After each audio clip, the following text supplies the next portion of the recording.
kam besim që edhe këtu do të dalim se faktikisht ne ja kemi dalim dhe ja dalim në çdo gjë që themi. Është vetëm çështje kohe, në kuptimin në disa gjëra më shpejt, në disa gjëra më vonë, në disa gjëra më lehtë, në disa gjëra me vështirësi, në disa gjëra duke u ngjitur me vrap, në disa gjëra duke u rrëzuar, duke u ngritur dhe duke rifilluar prapë kështu me radhë. Po që çdo gjë që kemi thënë e kemi bërë dhe ta bëjmë.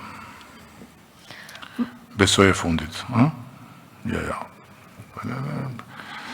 Le tash mos na çoj prapë në stacionin e trenit. Po.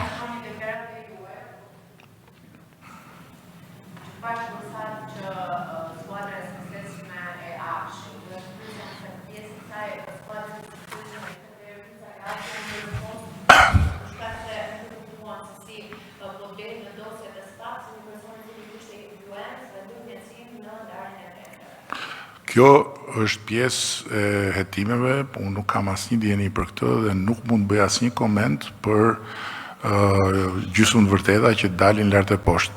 Do bëhen hetime, do bëhet proces, do bëhet gjykim, është proces që do t'rregojë në fund, por di një gjë, që në krye të skuadrës Akshit është një grua që ka respektin tim të padiskutueshëm, Linda Karçanaj, e cila sot është mas sigurie në një shtëpi me qera ku jeton, pasi ka jetuar deri pak vite më parë në shtëpinë që dikur ishte e prindërve në një apartament të kohës komunizmit. Dhe që e njoh për 20 vjetësh, që punon pa orar dhe që ka udhëhequr gjithë të transformim që është epokal për Shqipërinë. Këtë di ta them me plot goje. Kështu që në këtë pikë, po, është protagonistja kryesore e transformimit digital të Shqipërisë, me një respekt absolut ndërkombëtarisht në të gjitha këto institucione dhe në të gjithë sferë. Dhe për pjesën tjetër që juve më pyesni, unë po e përsëris.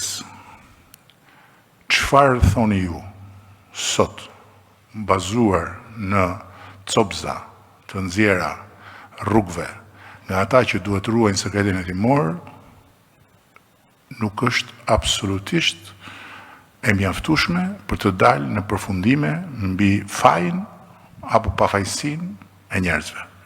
Kujdo qoftë, janë gjysmë të vërteta, ose janë, jo gjysmë, po janë çerek të vërteta, sepse gjëja është shumë më e madhe, nxjerrët një copë këtu, nxjerrët një copë atje, dhe kjo është e njohur, ka ndodhur edhe në vende të tjera. Ushqehet publiku me këto gjëra për të dënuar në sytë e opinionit njerëz që kanë të drejtën të prezumohen të pafajshëm deri kur t'i dënojë gjykata. Degenerohen në publik, krijohet ideja që këtu ka një gjë të madhe, që këta njerëz janë kështu, që ky është llum, që këta janë llum, që këtu llum, atje llum, dalin dhe këta pastaj të kapakët e tenxhereve ndarke që marrin paga maramëndse të padeklaruara, dhe që pastaj flasin për pensionistët, ndërkohë që nuk ju paguajnë pensionistëve atë që u takon pensionistëve nga rroga e tyre, edhe vazhdon historia. Unë nuk marr pjesë në këtë histori. Unë thjesht dhe vetëm jam në dispozicionin tuaj si personazh që të më fusin në tenxhere nga mëngjesi deri në darkë. Po mos harroni një gjë, mua çfarë nuk më vret vetëm më forcon. Këtë keni parasysh. Kështu që po doni të më dobësoni, mos tentoni të më vrisni. Flas të më vrisni metaforikisht, se larg qoftë fizikisht, se atë pastaj nuk e kemi në dorë, po flasim për këtë që ju keni në dorë. Urdhëro. Ola Luko nga Vision Plus. Zoti